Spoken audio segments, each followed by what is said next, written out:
Well, hey, welcome everyone. I appreciate you being a part of 40 Days of Prayer. I want to go over a couple things before we get into our little discussion group. This is kind of in lieu of a community group, so if you're not in a community group, that's really what this is for. If you are and you want to kind of eavesdrop, that's okay too.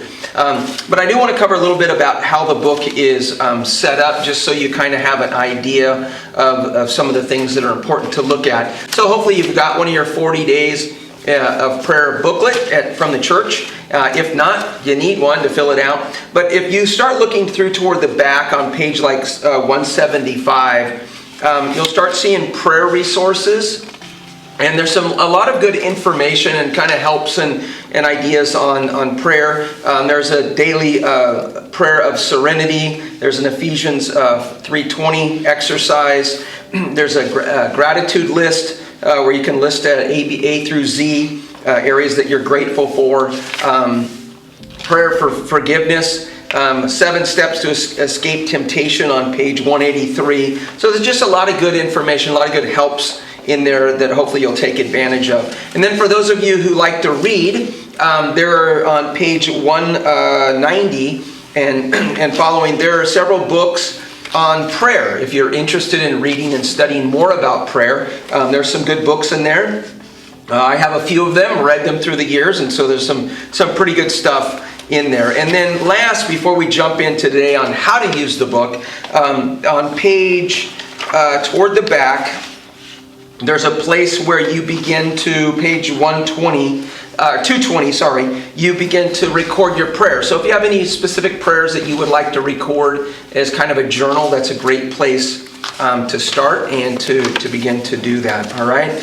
So the way that this is going to work, hopefully you've had an opportunity to watch Pastor Rick Warren and his video, and you filled in the blanks in the book on his message, which I think the first one is the condition. Can't remember the title here. Going back, the purpose of prayer. And so hopefully you had an opportunity to listen to that and to fill in the blanks. And then what you would do is you'll go through the questions. That's what we're going to do. We're going to go through the questions as like a community group. And then starting today or tomorrow, however you want to do it, you would then begin to go to day 1 of your daily devotion. And then it's 1 through 40. And so each day you're going to do that. Now, sometimes we get asked questions, well, what about like the weekends and stuff? You know, hey, there's no, hard fact rule or anything like that. Nothing's written in stone. But, the idea is to build a habit in your life as you go through it. And so if you can do it on the weekend, great. If not, I totally understand. And the important thing is that you just continue to have that consistency, which we'll talk about at the end. All right. And so want to introduce Brandon, who's our student pastor, and then of course Eric is our worship and small groups, and then I'm the lead pastor. And so what we're going to do is we're just going to talk a little bit about the questions that were in the book, and then you guys can just glean from it. And again, this is in lieu of a community group, or for those of you who just want a little extra, that's okay too. And so we are going to be on page 17. And what I'll do, guys, if it's okay with you, is I'll just kind of read the question, and then you can share your answer, and we'll kind of go back and forth and see how we go. Okay. So what role has prayer played in shaping your relationship with God? And so whoever wants to go first, jump in. I'll take it. Go ahead. Yeah? All right. Nose goes. Well, in my relationship with God, prayer, I just wrote down a couple of things here that came to mind. Prayers help me draw closer to God. In my relationship with Him, it gives me an opportunity to deepen my faith and also to see Him clearly working during key parts in my life. It's been pretty amazing to see God's hand at work, and also to connect with Him in that time, and also to give Him praise for that after I've experienced some pretty remarkable answered prayers. I think, in that way, prayer highlights God's faithfulness and His goodness towards me, towards my family, as I've seen Him powerfully answer some of my biggest prayers. And so it just really kind of helps solidify and deepen that relationship, that walk with the Lord. That's good. How about you, Brandon? For me, I said that there's been things in my life that I've tried to like kind of tackle on my own, and I've not been able to really do anything about it. And then when I've gone to God in prayer and prayed for it, sometimes I get an answer to it like really fast, and it's just surprising to me that it's like God's just kind of waiting there for me to realize that I need him in my life, and then I go to him and he does something, and it's just so cool that it's so cool to see him work in my life in real ways. So. Yeah, that's great. It's good stuff. So for me, I guess part of it, the first part is a bit of a confession, and that's to say I struggle with prayer. It's just not something that my mind immediately goes to. And then when the major struggle is not the major decisions that I make, but it's the minor decisions that I make that I sometimes seem after I reflect back and go, oh, I don't even know if I spent enough time praying on it. The major decisions I don't struggle with because I think that comes into my mind. But the one thing that I would say that I learned, and it was probably when I did Experiencing God, so this has been 20 years ago or so, is that I listen when I pray, opposed to just, spewing off different things and requests. But that there's a time of listening, and so that's been real kind of helpful, just in that time of quietness and whatnot. So, so it's been good. Yep. All right. So let's go ahead. Thanks for answering it. Let's go on. So based on today's lesson about the purpose of prayer, what can you do to deepen your conversation with God? Well, going off what you just said, I feel like the times that my prayers have been deeper are the times that I actually spend time listening instead of just talking all the time. And so it's been nice, being at home and having a time where everything's a little bit quieter at home. It's been nice because I've been able to kind of pray and then allow space for God to talk to me instead of just always talking with God. And then the other thing I wrote down is just talking to God as a friend rather than trying to make it official, especially when it's just me and God. I can just talk with God as if I was talking to my best friend. So that's something that for me, it kind of makes it so I'm uninhibited by just like, do you address him as God? Do you say Father God at the beginning? I don't worry about all that stuff. I just talk to God as if he's there sitting right in front of me, because he is. That's good. Yeah, that's really good. I think Pastor Rick did a really good job of illustrating or kind of drawing out that it's just a conversation, just like, as you said, Pastor Brandon talking to a friend, and it can be real and open. For me, one of the things that kind of really stood out to me during this section and watching his video was the section on supplication. And so it kind of similar to what both of you guys are saying too, that idea of making requests really stood out. And I thought it was kind of a powerful reminder, just to kind of echo what you guys are saying too, a reminder to ask God for things, no matter how big or how small. It's easy for us to turn to God in the big things, but there's tons of stuff in our life. Are we really, giving him lordship on that if we're not asking him in those things?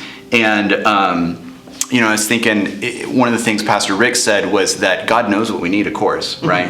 And so sometimes I find myself kind of falling into that trap of like, well, God knows, and I trust God. So whatever God is going to do, I just trust God. God's got this, But at the same time, that's true. God's sovereign. He does got this. But he still wants that relationship. Right. Yeah. And he wants us to ask. And so just kind of having this opportunity to go through this study, being reminded, God wants to talk to you. He wants to hear from you daily and even throughout the day, no matter how big or how small, because that's how you develop your relationship with someone, is through that communication. And so it should be the same way with God. And so making those requests, asking those things that I want, and then also just being more intentional about asking for things that align with God's desires. That He would continue shaping me to desire the things that He wants.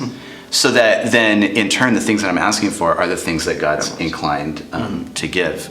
So as we're walking with God, just deepening that time with Him, hearing from Him, understanding His heart, so that we start to become the type of people that are asking God for things that He already wants to give. Yeah. So that's good. Yeah, for me, Eric, you put supplication or asking. I had dedication and cooperation. For me, so it's the dedication was the remaining part, which it reminded me probably, I don't know, 5, 6, 8 years ago. I did a word study on John 15 and with the abide or remain, and so I was able to go back and rescue it and pull it out. And actually, in a couple weeks, I'm going to use it as part of my message. Cool. As we talk about it. But just a reminder to make sure that we're remaining in Him. So that was a good part. And then the other one was the cooperation, which is allowing, in my mind, allowing God to lead me, opposed to, me doing things and asking God to kind of bless what I'm doing, but actually asking God to guide and direct me in that area. So that was good. Good stuff, and I think probably for all of us, I'm guessing, and I guess I'll speak for myself, where it talks about remaining, and I think Rick covers in the reading the Bible and all that kind of stuff. I think the danger, at least I have personally, is not is the vast majority of my time that I'm reading the Bible, I'm reading it to study for a message, opposed to reading it for my own personal edification. And so, when I start thinking back of times that I read it for my own personal edification, I realize that it's not near enough. I'm reading it every day to study for messages and series and so forth, but it's that personal edification that I struggle with. So anyway.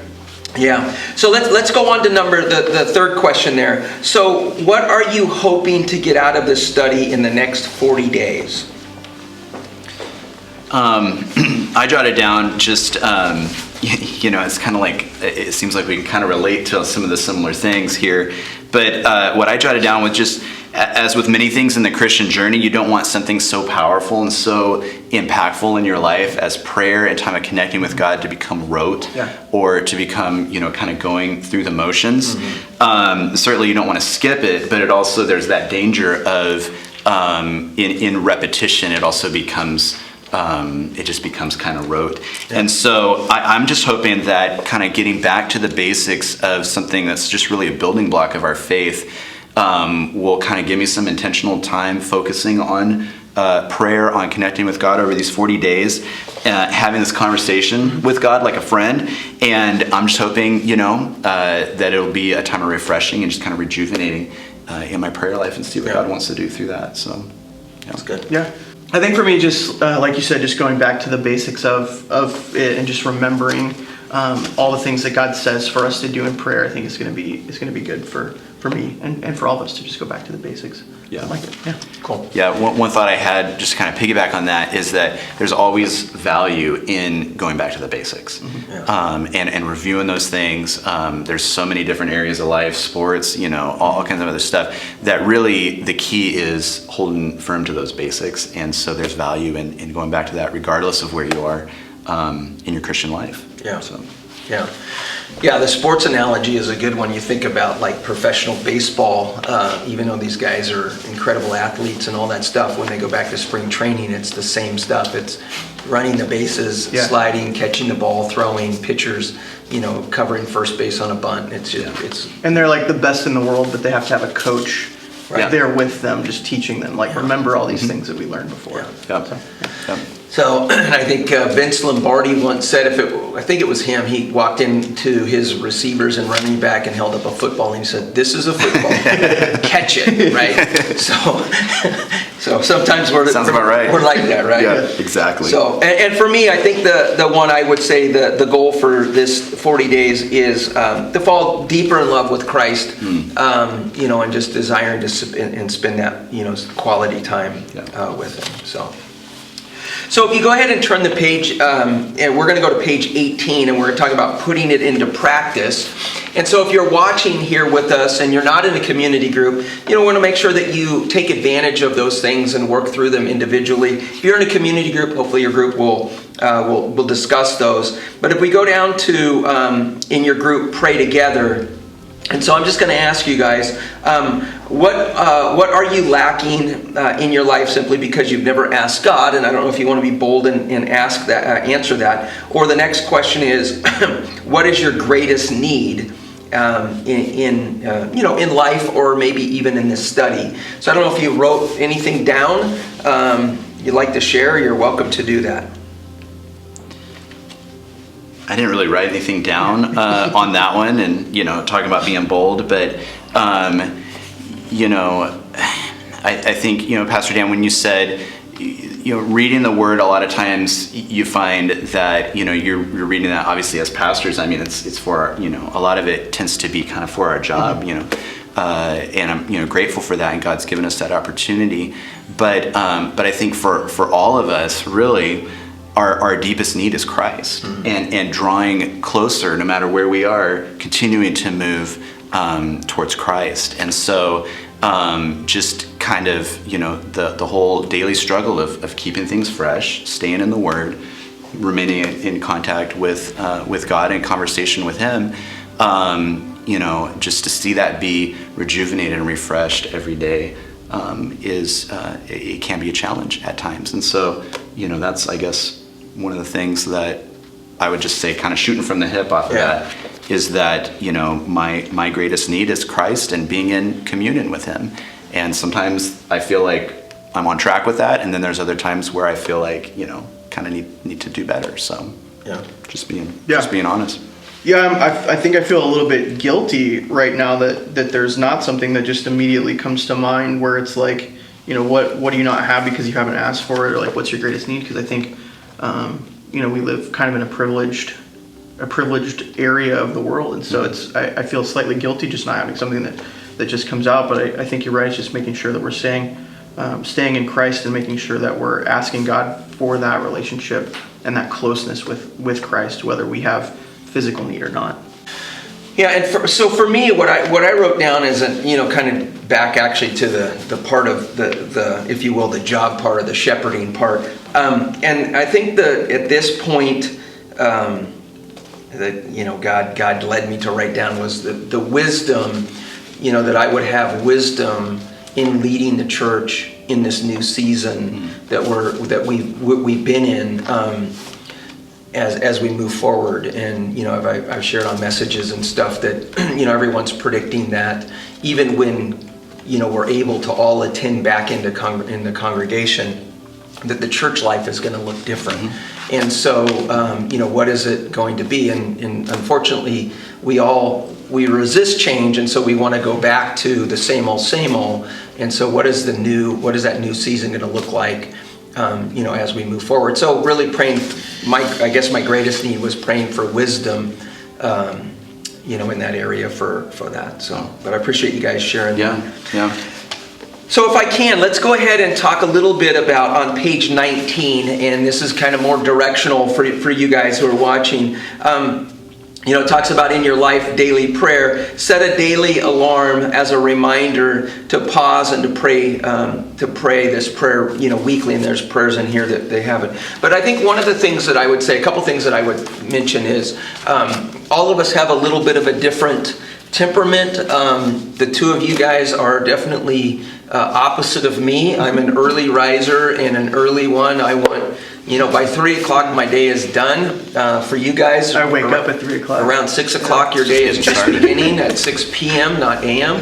Come on, and so you can't tell them that. Whatever your temperament is really the best time. If you're a morning person, that's when you're going to get the most impact because you're most aware and most alert and all that stuff. For you guys, it's more of the evening time. You guys are more late, folks who stay up late and that kind of stuff. And so for you, that may be more beneficial.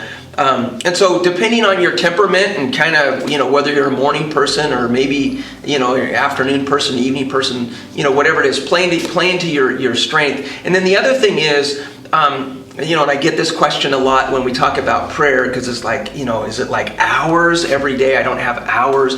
And the more important thing for the 40 days is consistency, whether it's 5 minutes Or, if you love praying 50 minutes or an hour, I mean, that's fine if you can do that. But it's that consistency part that is more important than the quantity of it. And so I just really would encourage you to, think about how that works for you. And then in here it talks about the last paragraph. It says if you're consistent in your prayer time, you might go to page 176, which really talks about daily surrender. And so for those of you who really feel like, hey, my prayer life is awesome, maybe go to page 176 and see how that surrendering part works for you. So, but anyway, I appreciate you guys coming out and joining us today. So each week, we'll do this and we'll kind of rotate the different pastors in and kind of share. And so we want to encourage you to continue in your study and go ahead and you can go to day number 1 if you'd like to, or if you want to do day number 1 tomorrow, however that works for you,